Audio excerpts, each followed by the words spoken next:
Hello दोस्तों, welcome in agriculture study BK में आपका स्वागत है। मैं विपिन कुमार। आज हम इस वीडियो में एग्रोनॉमी के हमने पहली वीडियो में 50 क्वेश्चन करा दिए थे, मतलब 100 क्वेश्चन तक करा दिए थे। और हम बात करते हैं 101 की पोर्शन की, जो यूपी का टेक्स्ट में पूछे जाते हैं और BHU और आदि इंट्रेंस एग्जाम में पूछे जाते हैं। तो बात करते हैं हम प्रश्न नंबर 101 की। प्रश्न नंबर 101 है कि दाने के लिए ज्वार की बीज दर प्रति हेक्टेयर कितनी होती है? 4 से 5 किलोग्राम, 12 से 15 किलोग्राम, 20 से 25 किलोग्राम, 75 से 80 किलोग्राम। तो बाजरे की जो दर होती है वो होती है 20 से 25 किलोग्राम प्रति हेक्टेयर। Option number C. बात करते हैं 102 की। 102 है सबसे अधिक सूखा सहनशील फसल कौन सी है? मतलब जो सबसे ज़्यादा सूखा सहन कर सकती है कौन सी फसल है? मक्का, ज्वार, बाजरा, अरहर। तो वो है बाजरा। ऑप्शन नंबर सी। बाजरा एक ऐसी फसल है जो सूखे में भी उग सकता है। सूखे मतलब पानी, अगर इसे पानी की मात्रा कम भी मिलेगी तब भी यह अच्छी फसल हो सकती है। बात करते हैं 103 की। 103 है कि निम्न में से कौन सी काबुली चना की किस्म नहीं है? तो जो काबुली चना होता है उसकी किस्म कौन सी नहीं है? K4, K5, प्रगति, सद्भावना। तो जो काबुली चने की प्रजाति नहीं है वो है सद्भावना। Option number D. बात करते हैं प्रश्न नंबर 104 की। 104 है मूंगफली में प्रोटीन की मात्रा होती है। मूंगफली में प्रोटीन की मात्रा कितनी पाई जाती है? 45%, 25% और 15% या 10%। मूंगफली में प्रोटीन पाई जाती है वो पाई जाती है 25%। Option number B. बात करते हैं प्रश्न नंबर 105 की। 105 है कि गार्डन एवं सूर्य किस फसल की उन्नतशील किस्म है? जो गार्डन और सूर्य किसकी प्रजाति हैं ये उन्नतशील किस्म? तो लौकी की हैं, सूरजमुखी की हैं, या पपीता की, या कपास की। तो जो गार्डन सबसे प्रचलित प्रजातियां हैं ये, तो ये हैं सूरजमुखी की। Option number B. बात करें प्रश्न नंबर 106 की। 106 है कपास की सबसे अधिक उपज देने वाली किस्म कौन सी है? तो कपास की सबसे अच्छी मतलब उपज जो देती है वो कौन सी है? लोहित है, 12 लक्ष्मी है, या शंकरचार है, विकास है। तो सबसे अच्छी जो उपज देती है वो है शंकरचार। Option number C. बात करते हैं 107 की। 107 है कि भारत में सबसे अधिक क्षेत्रफल में उगाई जाने वाली कपास कौन सी है? जो कपास जो होती है वो 4 प्रकार की होती हैं, और 4 प्रकार में से जो भारत में उगाई जाती है वो कौन सी होती है? तो गोसिपियम हिस्टोरम, या गोसिपियम बारबेडरस, और गोसिपियम हर्बेशियम, या गोसिपियम आर्बोरियम। तो जो भारत में जो पाई जाती है वो पाई जाती है गोसिपियम हिस्टोरम। Option number A. बात करते हैं प्रश्न नंबर 108 की। प्रश्न नंबर 108 है कि गन्ने की फसल में लगने वाले तनावेदक कीट के जैविक नियंत्रण हेतु प्रयोग किया जाता है। मतलब जो गन्ने में कीट लगता है, तनावेदक जो लगता है, उसके नियंत्रण के लिए किस दवाई का प्रयोग करना चाहिए? तो मोनोक्रोटोफॉस का, या टाइक्रोग्रामा चिलेंसी का, या बोर्डोमिक्सचर का, या न्यूक्लियर पॉलीहेड्रेस वायरस का, NVP का। तो जो गन्ने के तने भेदक कीट के लिए जैव नियंत्रित किया जाता है वो किया जाता है टाइक्रोग्रामा चिलेंसी का। Option number B. बात करते हैं 109 की। 109 है ओरोवन की किस फसल का जड़ परजीवी हानिकारक पौधा है? जो ओरोनोबनकी होता है, ये किस फसल के जड़ में जो परजीवी हानिकारक होते हैं, कौन सा पौधा है वो? तो कपास का है, मूंगफली का, गेहूं का, तंबाकू का। तो वो है तंबाकू का, ऑप्शन नंबर डी। और प्रश्न नंबर 110 है कि निम्न में से कौन सा तंबाकू की फसल से संबंधित नहीं है? तो जो ये कुछ क्रिया हैं और जिनमें से तंबाकू में जो क्रिया नहीं होती वो कौन सी है? डस्करिंग, क्यूरिंग या पियर्सिंग, रेटिंग। तो जो तंबाकू में जो क्रिया नहीं की जाती वो नहीं की जाती, रेटिंग। ऑप्शन नंबर डी सही है इसका। बात करते हैं 101 की। 101 है कि डिस्क हल में किस कोण, मतलब जो डिस्क हैरो होती है, डिस्क कोण होता है मतलब कितना कोण होता है? 36 से 39 डिग्री का, या 38 से 42 डिग्री का, 42 से 45 डिग्री का, या 47 से 49 डिग्री का। तो जो कोण होता है वो होता है 47 से 49 डिग्री का। ऑप्शन नंबर डी सही है इसका। बात करते हैं 112 की। 112 है अनावास के पादप पोषण तत्व है।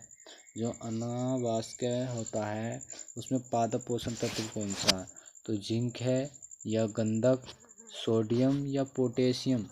तो जो पोषक तत्व है वो है सोडियम, ऑप्शन नंबर सी। बात करते हैं 113 की। 113 है आलू में दीमक से बचाव हेतु किसका प्रयोग किया जाता है? आलूओं में जो दीमक लग जाती है उसके बचाव के लिए किसका प्रयोग करना चाहिए? अरंडी खली का, या अलसी खली का, या सरसों खली का, या नीम खली का। तो आलू में जो दीमक लग जाती है उसके बचाव के लिए नीम की खली का प्रयोग किया जाता है, ऑप्शन नंबर डी। बात करते हैं 114 की। 114 है डी सकरिंग किससे संबंधित है? जो डी सकरिंग है वो किससे संबंधित है?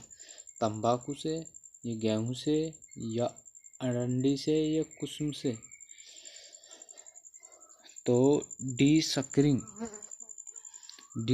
जो होती है वो किससे संबंधित है? वो है तंबाकू से संबंधित, ऑप्शन नंबर ए। बात करते हैं प्रश्न नंबर 115 की। प्रश्न नंबर 115 है कि मूंगफली के दाने में वसा की प्रतिशत मात्रा कितनी होती है? तो वो होती है 20%, 30%, 40%, 50%।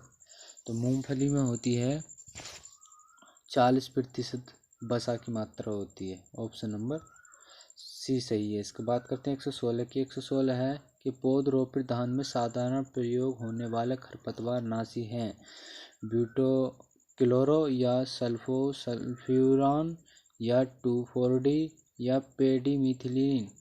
तो जो खरपतवार नाशी होते हैं धान की फसल में, जो खरपतवार नाशी होते हैं वो होते हैं ब्यूटा क्लोरो, ऑप्शन नंबर ए सही है इसका। बात करते हैं 117 की। 117 है कि PDM11 प्रजाति किसकी है? उर्द की, सोयाबीन की, मूंग की, ज्वार की। तो पीडीएम प्रजाति किसकी है? तो पीडीए प्रजाति है ऑप्शन नंबर सी, मूंग की। बात करते हैं 118। 118 है कि अपनी किस फसल की उन्नतशील प्रजाति है? मतलब जो अपने हैं अपनी किस फसल की उन्नतशील प्रजाति है? चना की है, मटर की है, मूंग की है, या कोई नहीं। तो वो है मटर की, ऑप्शन नंबर बी। बात करते हैं 119 की। 119 है कि हरी खाद गेहूं फसल चक्र में फसल चक्र सघनता है। जो हरी खाद और गेहूं होती है उसमें फसल चक्र कितनी है? तो 100% आएगी, या 150% आएगी, या 200%, या 250%। तो जो चक्र में सघनता आएगी फसल में वो आएगी 100%, क्योंकि इसमें हरी फसल तो काउंट होती नहीं है और गेहूँ काउंट होती है, तो ऑप्शन नंबर ए आएगा। और इसका सूत्र होता है कि फसलों की संख्या और बटे फसल चक्र वर्ष गुणा 100। और यहाँ पर फसलों की संख्या रखकर, क्योंकि हरी फसल काउंट होती नहीं, तो 1/100 नहीं 1/1, क्योंकि एक वर्ष में उगाया जाता है, 1/1 गुणा 100। तो इससे 1 से 1 आ जाएगा और 1 की मल्टीप्लाई करेंगे तो 100 आ जाएगा। तो इसकी जो फसल चक्र सघनता जो आएगी वो आएगी 100% आएगी। ऑप्शन नंबर ए सही है इसका। बात करते हैं 120 की। 120 है कि एनोमीटर का प्रयोग किसके मापने के लिए किया जाता है। जो एनोमीटर है इसका प्रयोग, यह क्वेश्चन पूछा जा सकता है एग्जाम में, बहुत महत्वपूर्ण क्वेश्चन है और यह पूछा जाता है, ज़्यादातर पूछा जाता है कि एनोमीटर का प्रयोग किसके मापने के लिए प्रयोग किया जाता है। तापमान के, वायु दाब के, या वायु दिशा के, या वायु गति के। तो एनोमीटर का प्रयोग किया जाता है वायु गति के मापने के लिए। Option number D. 121 की बात करते हैं तो वह ये है, दलहनी फसल की कितनी बीज मात्रा को एक पैकेट राइजोबियम सर्वक्स में उपचारित करना चाहिए। मतलब दलहनी फसल में जो बीज की मात्रा होती है, एक पैकेट में राइजोबियम को समूहता से उपचारित करना चाहिए। 5 किलो या 10 किलो या 15 किलो या 20 किलो। तो जो उपचारित करना चाहिए वो करना चाहिए 10 किलो। ऑप्शन नंबर बी सही है इसका। 122 की बात करते हैं कि अरहर में दाना व डंठल का अनुपात कितना होता है। 1:2, 1:10, 1:3, 1:8। तो अरहर में जो दाने का अनुपात होता है डंठल का और दाने का अनुपात होता है वो होता है 1:8। Option number D. Option number D. बात करते हैं प्रश्न नंबर 123 की। प्रश्न नंबर 123 है कि दलहनी फसलों को फसल चक्र में शामिल करना चाहिए क्योंकि मतलब जो दलहनी फसलें होती हैं ना, फसल चक्र में शामिल करना चाहिए। ऑप्शन नंबर ए है कि यह कुल दलहन उत्पादन बढ़ाती है, और बी है यह मृदा उर्वरता बनाए रखने में सहायता करती है, तीसरा है यह फसल सघनता बढ़ाती है, चौथा है दलहनियों में अनाज फसल की अपेक्षा अधिक उत्पादकता होता है। तो ये इसका ऑप्शन सही है बी कि यह मृदा उर्वरता बनाए रखने में सहायक करती है।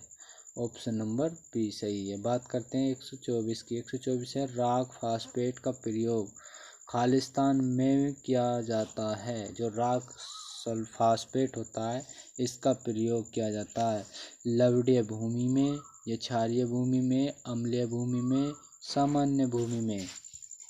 तो इसका प्रयोग किया जाता है अम्लीय भूमि में। Option number C. बात करते हैं प्रश्न नंबर 125 की। 125 है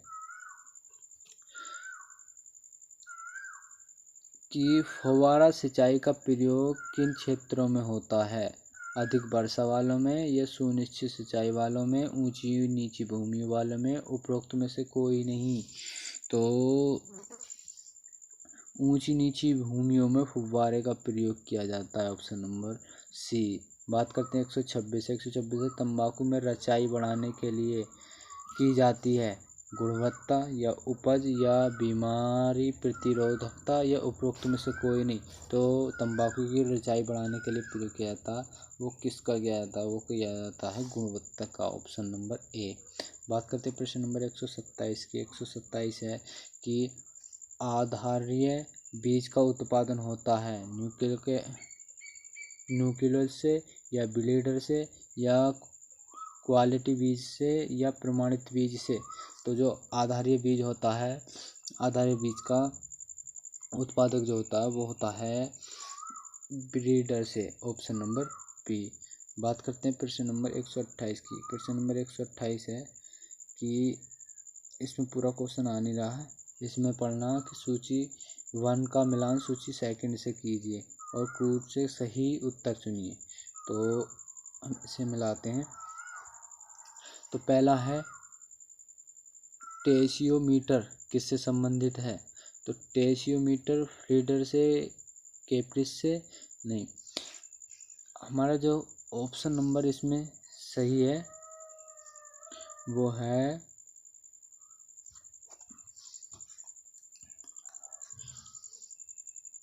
बी। तो मिलाओ, जो पहला ऑप्शन है वो है टेशियोमीटर। टेशियोमीटर किससे संबंधित है? वो है नीम से संबंधित। और प्रेस प्लेट किससे संबंधित है? प्रेस प्लेट संबंधित है फील्ड कैपेसिटी से। और CRI किससे संबंधित है? ये है गेहूं से। और एरोइंग किससे संबंधित है? ये है गन्ना से। तो हमारा ऑप्शन नंबर हो जाता है बी सही। बात करते हैं प्रश्न नंबर 129 की। 129 है कि निम्न में से किसमें प्रोटीन की मात्रा सर्वाधिक होती है? अरहर में, मूंग में, सोयाबीन में या उर्द में? तो सबसे सर्वाधिक जो होती है वो होती है सोयाबीन में। Option number C. बात करते हैं प्रश्न नंबर 130 की। 130 है इस सूची 1 का सेकंड से मिलान कूट सही उत्तर दीजिए। तो सूची 1 सूची 2। बेंगलुरु विधि किससे है? इसमें पूरा दिखाई नहीं दे रहा, अब देगा दिखाई।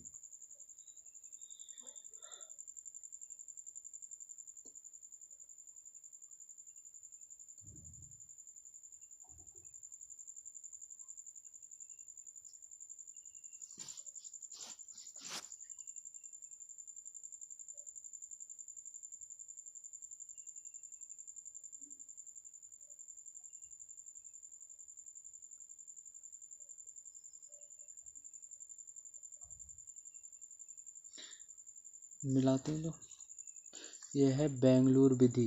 बेंगलुरु विधि किससे संबंधित है? बेंगलुरु विधि है कंपोस्टिंग से। और बात करते हैं केंचुआ की प्रजाति क्या है? केंचुआ की प्रजातियां हैं एस्निया फोर्टेडा। और तीसरा है राइबोजियम ट्राइफोली। ट्राइफोली किससे संबंधित है? यह है बरसीम से। और बात करते हैं जैविक पलवार किससे है? धान से। अब इसमें हम ऑप्शन नंबर देखते हैं कौन सा सही है। तो ऑप्शन नंबर इसका सही है ऑप्शन नंबर बी सही है इसका, ऑप्शन नंबर बी। और बात करते हैं आगे प्रश्न नंबर 131 की। 131 है कि ऐसा तरीका जिसके द्वारा जल नियंत्रित रूप में लगाया जाता है वो कहलाता है? तो सिंचाई सूचकांक सूचीकरण या सिंचाई विधि या सिंचाई अवधि या उपरोक्त में से कोई नहीं। तो ऐसा तरीका जिसके द्वारा जल नियंत्रित रूप में लगाया जाता है वो क्या कहलाता है? वो कहलाता है सिंचाई सूचीकरण। Option number A. बात करते हैं 132 की। 132 सेकेरम ऑपिसेरम एक एल वैज्ञानिक नाम है किसका? गन्ने का, ज्वार का, चुकंदर का, उपरोक्त में से कोई नहीं।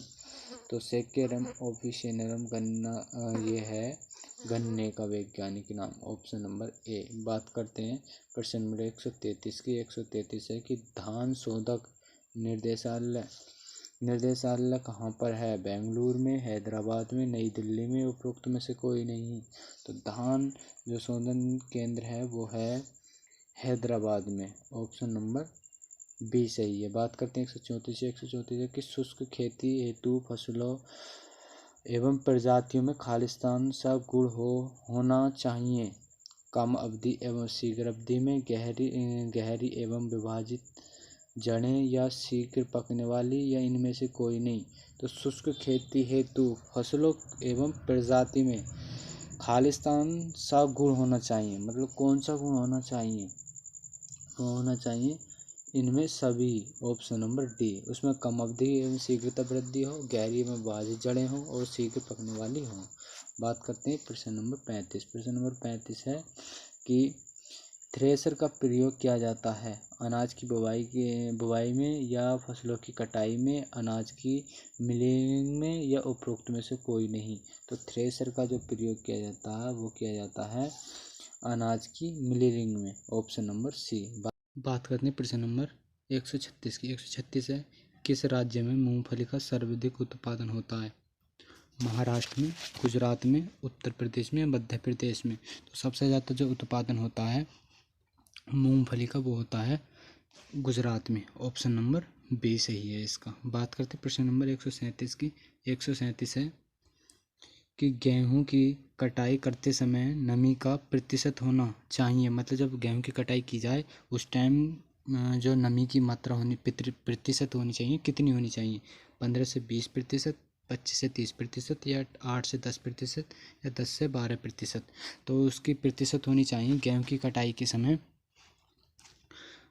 15 से 20% होनी चाहिए गेहूं की कटाई के समय नमी की। अब बात करें प्रश्न नंबर 138। 138 है धान की पहली नत्रजन की प्राथमिकता है नाइट्रेट, अमोनिकल या नाइट्राइट या एमाइड। तो धान की जो पहली नत्रजन प्राथमिकता जो होती है वो होती है अमोनिकल की, ऑप्शन नंबर बी सही है। बात करते हैं प्रश्न नंबर 39 की। प्रश्न नंबर 139 है, इसमें सूची मिलानी है, सूची 1 सेकंड से मिलानी है। तो इसकी बात करते हैं। तो सूची नंबर 1, तो इसमें दिया गया मक्का, कपास और मूंगफली, जूट, और इनकी बताने की इनमें क्या क्या होता है, मूंग को क्या कहते हैं और ये बताना है इसमें। तो प्रश्न नंबर है 139। 139 का जो आंसर है 139 का आंसर है ऑप्शन नंबर डी। डी कैसे? तीसरा जो कपास है, कपास को जो कहते हैं वो कहते हैं गिनी। और मक्का किससे संबंधित है? मक्का है टेपलिंग से। और मूंगफली किससे संबंधित है? मूंगफली है पेंगिंग से संबंध। और जूट किससे है? राटिंग से। तो इसलिए ये ऑप्शन नंबर डी सही है इसका।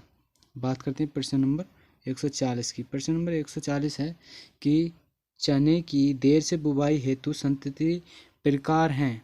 मतलब जो देर से की जाती हैं वो कौन कौन सी प्रजातियां? राधे है या K851 है या उदय या इसका दूसरा नाम है KPG59 या इनमें से कोई नहीं है। जो है इसमें जो है वो है उदय KPG59, ऑप्शन नंबर सी, जो देर से बुवाई की जाती है। बात करते हैं 141 से। 141 है कि शून्य भू परिष्करण सामान्यतः खालिस्तान फसल में अधिक सफलता है आलू, गेहूं, तंबाकू, गन्ना। तो जो शून्य भू परिष्करण सामान्यतः है वो है गेहूं, ऑप्शन नंबर बी सही है। बात करते हैं प्रश्न नंबर 142 की। 142 है कि संकर मक्के की बीज दर कितनी होती है? जो संकर जो होती है, संकर मक्का जो होती है उसकी बीज दर कितनी होती है? 10 से 15 किलोग्राम प्रति हेक्टेयर या 15 से 20 किलोग्राम प्रति हेक्टेयर या 20 से 25 किलोग्राम प्रति हेक्टेयर या 25 से 30 किलोग्राम प्रति हेक्टेयर। तो संकर मक्के की जो होती है वो होती है 20 से 25 किलोग्राम प्रति हेक्टेयर, ऑप्शन नंबर सी सही है इसका। अब बात करते हैं प्रश्न नंबर 143। 143 है कि निम्न में से कौन ड्यूरम गेहूं की प्रजाति है? जो ड्यूरम गेहूं की प्रजाति है वो कौन सी है? PVW 343 या PVW 443 या UP 2338 या PDW 215। तो जो ड्यूरम प्रजाति है गेहूं की वो है PDW 215, ऑप्शन नंबर डी सही है। और प्रश्न नंबर 144 है कि बेवरिया बेसियाना नियंत्रित हेतु प्रयोग किया जाता। जो बेवरिया और बेसियाना हैं वो नियंत्रण हेतु किसके नियंत्रण में किया जाता? पत्ती कुतरने वाले कीट के लिए, या फली वेधक के लिए, मृदा में पाए जाने वाला कीट के लिए, गंधी कीट के लिए। तो जो इसका प्रयोग किया जाता है वो किया जाता है फली वेधक के लिए। इसका नियंत्रण ऑप्शन नंबर बी सही है। और जिसको वीडियो अच्छी लग रही हो तो वीडियो को लाइक ज़रूर करें। और वीडियो बनाने में बहुत मेहनत लगती है, आपको पता ही है, तो एक लाइक ज़रूर बनती है, एक लाइक ज़रूर कर दें। तो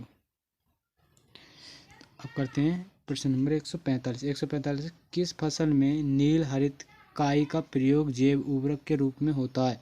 जो नील हरित काई होता है उसका जैव उर्वरक के रूप में प्रयोग किस में होता है? मक्के में होता है, धान में होता है, आलू में होता है, गन्ने में होता है?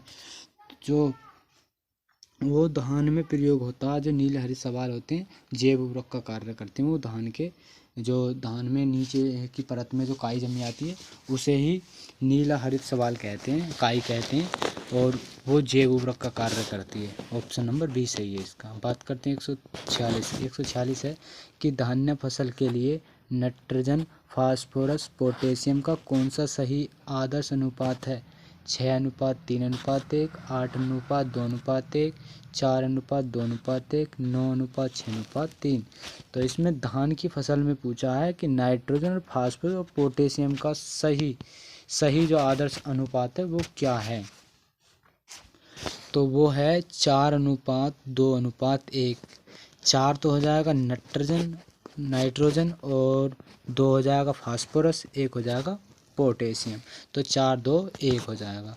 बात करते हैं प्रश्न नंबर 147। 147 है कि निम्न में से कौन सा कथन सही है? तो इनमें से सही बताना कौन सा? तो वातावरणीय सूखा अधिक आर्द्रता के कारण होती है, या क्या ये सही है?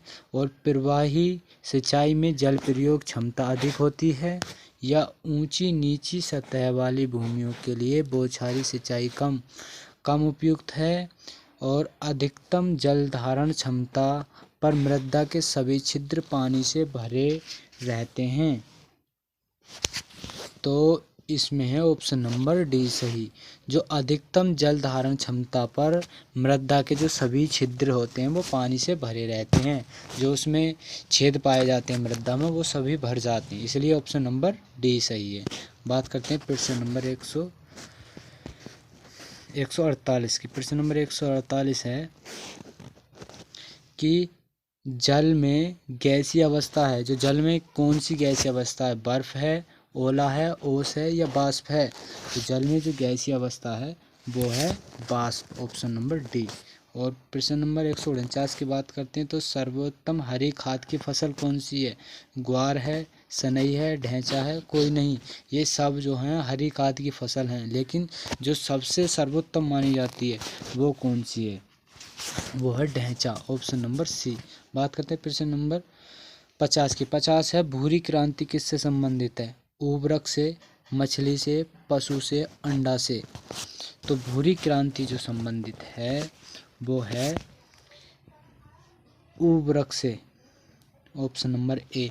और क्रांतियों से एक क्वेश्चन हर वीडियो में आ रहा, हर वीडियो में और हर पेपर में आता है, इसलिए आपसे मैं ये कहना चाहता हूँ कि आप जो हमारी वीडियो के डिस्क्रिप्शन बॉक्स में आपको लिंक मिल जाएगी और क्रांतियों से संबंधित उसे वीडियो को ज़रूर एक बार देख लें और उसमें से एक नंबर ज़रूर फंसेगा।